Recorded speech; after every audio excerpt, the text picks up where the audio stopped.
So once you've arranged your cords into sections, you can put one section out of the way to begin, and then working the other section, you want to pull the ones at either side free, and then clip the two centre ones to the bottom of the board.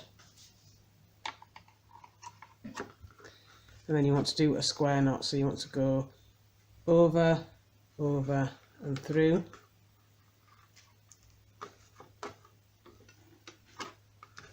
And then under, under and through.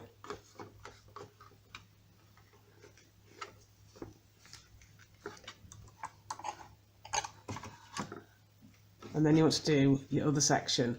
But unlike what you would normally do, or what I would normally do anyway, I want to do a complete mirror image at this side.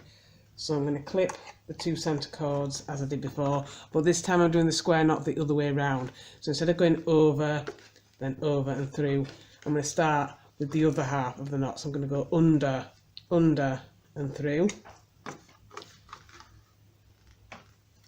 And then I'm going to go over, over and through.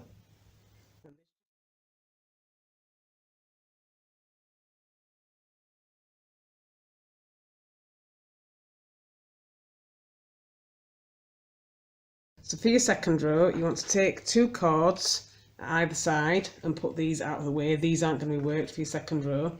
And then doing what you did before, you want to take the two cords that are left in the centre from the four cords that you've got, and then the ones that are either side, and do a square knot. And this one you can just do the normal way, so you want to go over, over and through. And then under, under and through. And you want to repeat these two steps all the way down until you've got the bracelet as long as you want it to be. Just remembering that when you do the square knot of this side, you want to do it the opposite way around so that your centre colour remains the same.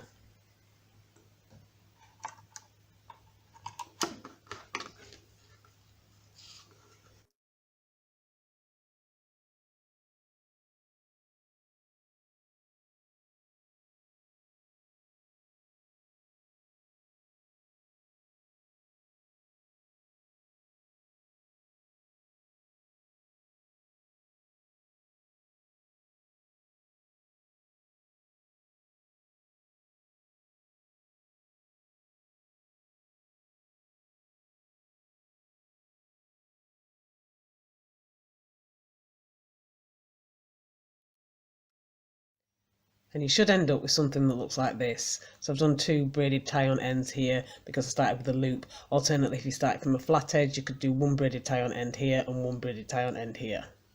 And that is your completed bracelet.